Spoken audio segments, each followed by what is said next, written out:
Back at it again. Finally back into it with a nice build breakdown. Right behind me, we have the homie Armani's 1986 Monte Carlo SS. Let's get right into it. So let's start out. This car came to us as another shop's project. The work, I'm not gonna say was up to our standards by any means, so we had to actually fully flip this project.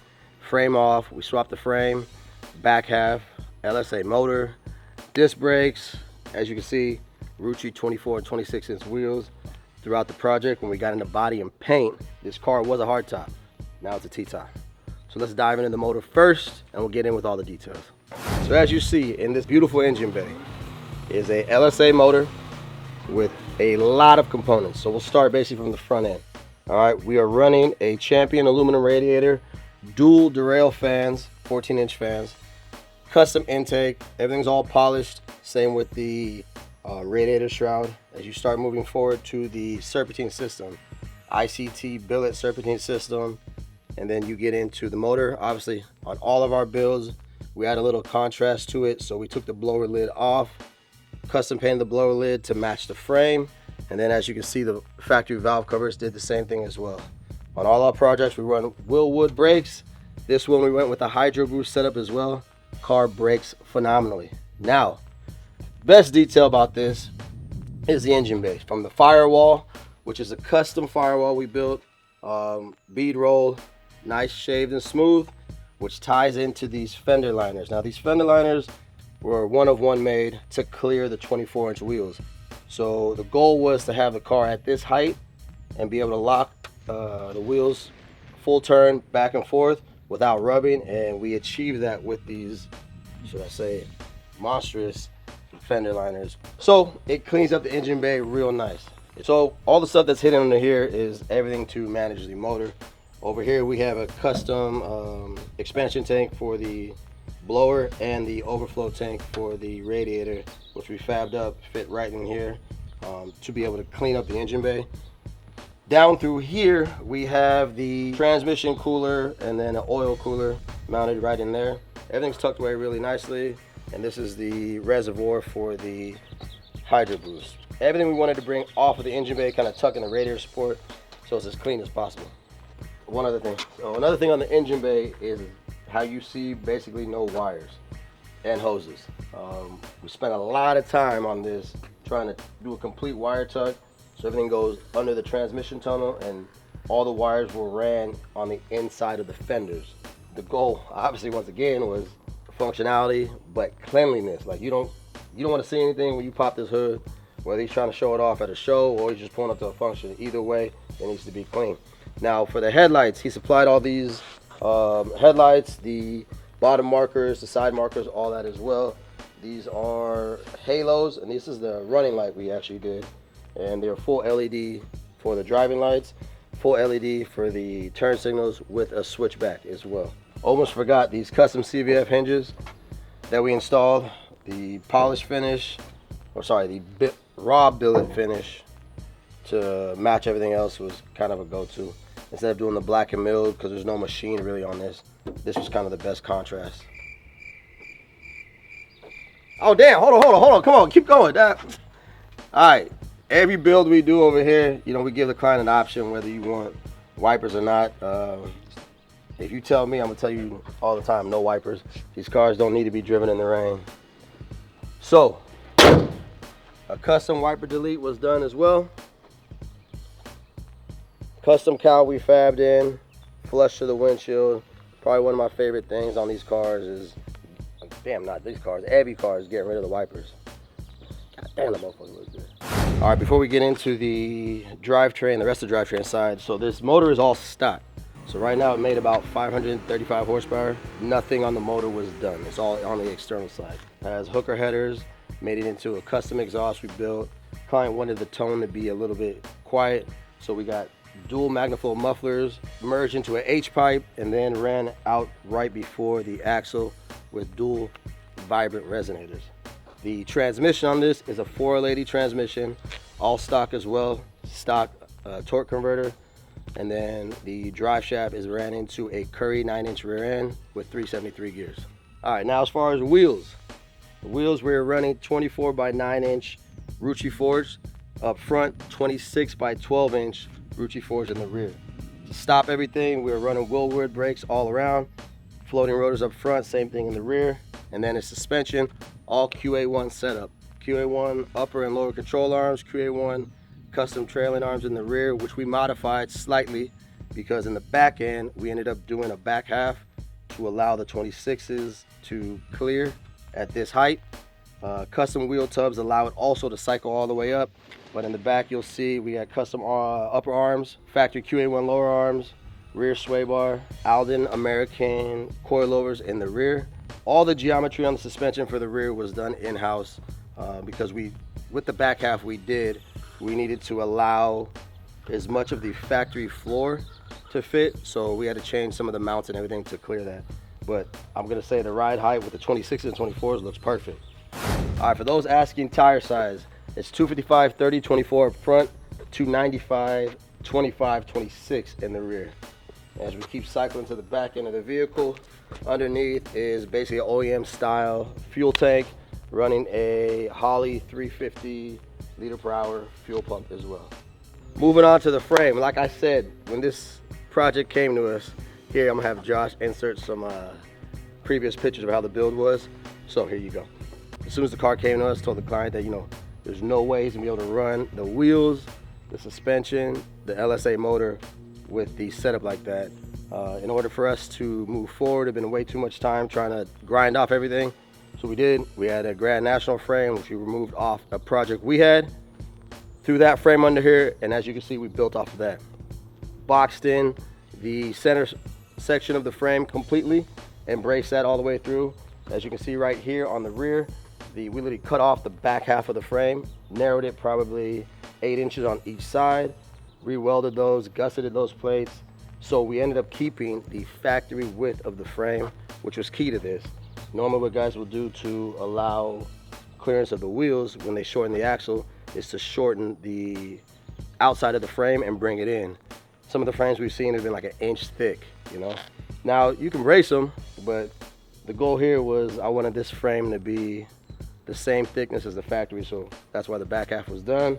All right, as you can see, the car still got to go get sounds and interior done, but these are the one-of-one tubs that we had to fab to clear the rear end and the frame. Everything, once it was done, fit and finished smoothly. Couldn't be any happier with this project. Then went ahead and powder coated the frame like a victory red. All suspension components were done in black. Rear end was done in gloss black. Control arms, which already came, were done in gloss black. We did little accents all throughout. You can see all the stainless hard lines for the brakes up and over the rear end, running down the channels of the frame. Everything on this car was touched. So now we're done with the outside, the underneath. Let's move to the exterior, paint and body. All right, so basically on the paint, the car was shot with 4 coats of base coat, 3 coats of clear. We let it sit and cure for about 2 months. Wet sanded that again and brought it back in and shot it with 3 more coats of clear. So basically, to get this depth, we had to go through that process. The only thing left, now this is straight out the gun.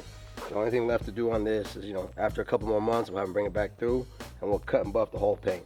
But for right now, right out the gun, just with a little bit of polish, she looks flawless. So when you're gonna paint the vehicle black, there's an extensive amount of body work that needs to go into this. So as we start doing the body work, Armani hit us up, said, hey, we going all in on this already. The car's a hard top. He's like, what do you think about doing a T-top? I said, perfect time, run it. So as you see, this car was not a hard top, or was not a T-top, but now it is. So here's some videos of it. We sectioned basically the lower portion of the quarters, and then right here at the rail over there, welded on a whole new roof, and came out seamless. Probably got about 3 weeks in just primer blocking to get the body mirror finish straight as an arrow on this one. Real happy with how it came out, and especially with swapping over the T-top, couldn't have been any better. Goal was to keep everything on the exterior as close to factory as possible. Only thing we really changed was adding the cowl hood. Other than that, everything's exactly how it should be. Almost have the factory pinch welds here, not even rolled, clearing the wheels. The final touch to this was obviously the factory pinstriping. which that literally finished off the whole project. Originally when it was all black, I thought it was perfect, couldn't have done anything better, but we put that on and that was like a stamp seal on this one. So the paint and body, we were probably in this thing, I would say about 3 months, 4 months, if you want to talk about all accumulated hours. Now this one, obviously we took the body off, we undercoated it right around the full belly, put everything back on, assembled everything, did all the final body work, blocking, prepping. So just in priming and blocking, I would say we have like a month.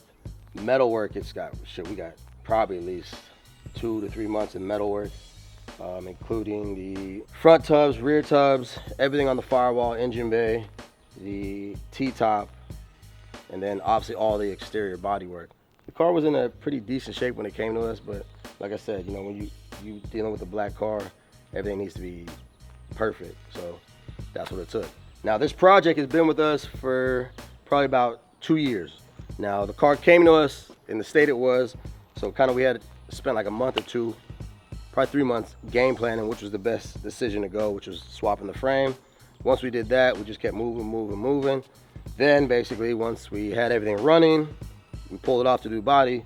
That's when the client let us know he wanted to do the T-top, so that actually put us back another probably about 3 months because he had to order the parts.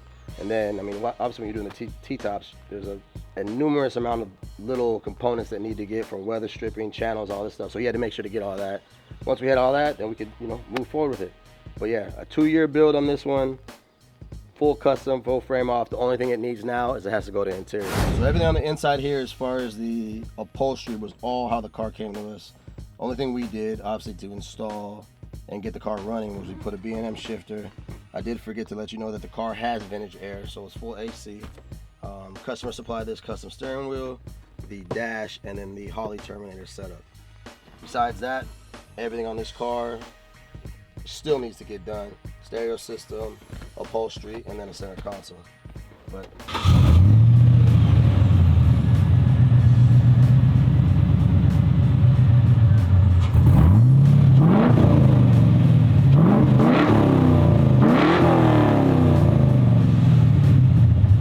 Holley AFI for the win.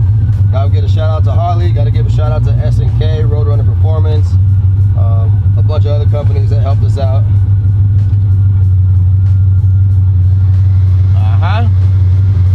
It's like 80 degrees right now, and we got AC in the old school. But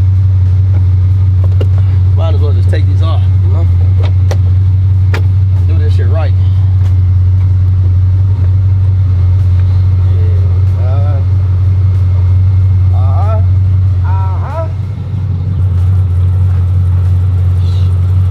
Now that's how the car's supposed to be seen. That's how it's supposed to be seen. That's what I'm talking about, boy. All new glass on this, windshield, quarters, door glass, door glass, rear glass. So I mean, when I tell you, all new felts, all new rubbers, everything on this exterior of this car was gone through. Armani's gonna have a 2026, actually no, I'm gonna say 2028 Monte Carlo SS.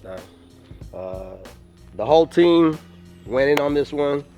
It's been a pleasure building this one. A lot of work, a lot of blood, sweat, and tears. I couldn't be any happier than the outcome, and shit, in about